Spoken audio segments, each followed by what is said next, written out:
Valen was known throughout the sector as the Unbroken.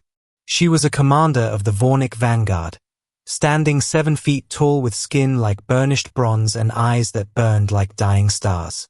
In 100 battles across 50 dead worlds, no enemy had ever brought her to her knees. No blade had pierced her armor, and no warrior had ever laid a hand upon her without losing it. To her people, she was a living god of war. To her enemies, she was a force of nature that could only be feared. So when the orbital station fell to a sudden biological barrage, no one expected the Unbroken to collapse. The toxic nerve agent hit her system during the chaos of the breach. It was a weapon designed specifically to target Vornic biology, turning their own massive strength against them. Within minutes, the invincible warrior was burning from the inside out. Her honor guard dragged her into the medical bay, their blasters drawn and their hearts heavy with terror. They knew the rule of the Vornic. A warrior who could not stand was a warrior who had already lost their soul. When the head medical officer approached her with a scanner, Valen reflexively struck out. The backhand shattered the alien doctor's ribs and sent him flying across the room. Even dying, she was lethal. Even broken, she would let no one touch her.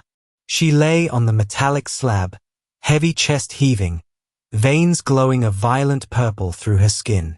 Every touch from her own kind brought excruciating pain, triggering a violent defense reflex that threatened to tear the room apart. Her guards stood back, terrified to approach. They were going to watch their greatest commander die, helpless to stop it. And that was when a human stepped into the room.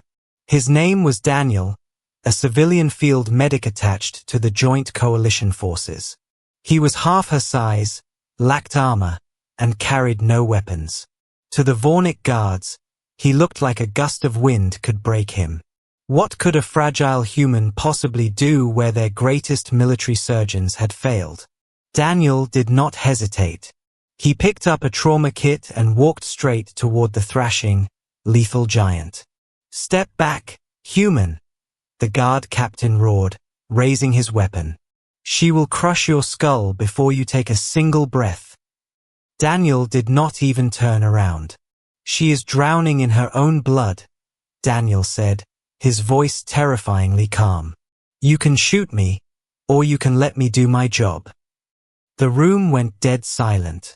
Valen turned her burning eyes toward him as he reached the side of the table.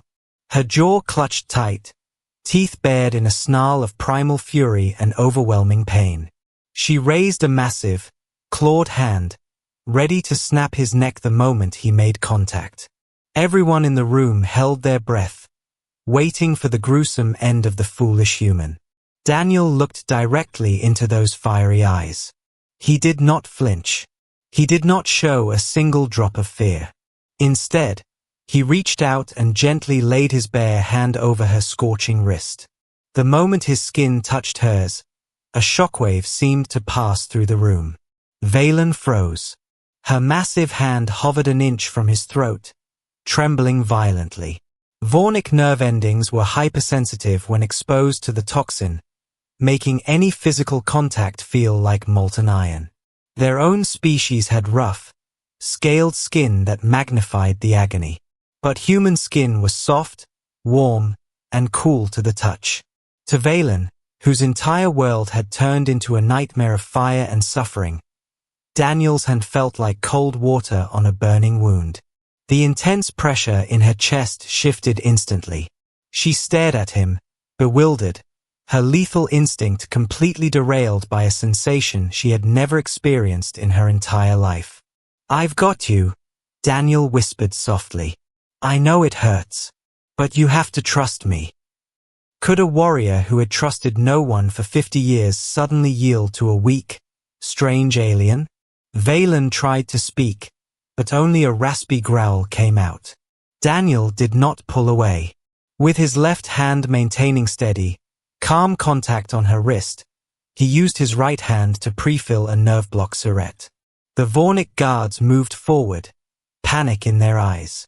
"If that needle touches her, it will trigger a fatal seizure," the captain warned. Vornic physiology rejects synthetic suppressants. Daniel ignored him entirely. He knew human medicine worked differently, focusing on calming the nervous system rather than forcing it into submission. He pressed the injector directly into the side of her neck. Valen gasped, her eyes widening as a sudden wave of ice surged through her veins. For a horrifying second, her heart rate monitor flatlined. The guards instantly leveled their rifles at Daniel's head. "You killed her," the captain growled, his finger tightening on the trigger. "Look at the screen," Daniel said quietly, without moving an inch. The monitor beeped again. Then again. The chaotic, frantic jagged lines began to smooth out into a deep, steady rhythm. The violent purple glowing in her veins began to recede, leaving behind a soft, calm golden hue. Valen's massive shoulders dropped as the crippling agony finally released its grip on her body. She let out a long, shuddering breath, her eyes fixed entirely on the small human standing beside her. He was still holding her hand. The terrifying, unbeatable warrior of the Vornic vanguard was breathing peacefully for the first time in hours. The guards slowly lowered their weapons, staring in absolute disbelief. No one touched the unbroken. It was an absolute law of their culture, a tradition forged in blood and pride. Yet here was a human, holding her hand like it was the most natural thing in the universe. Valen slowly closed her fingers around his. She did not crush him.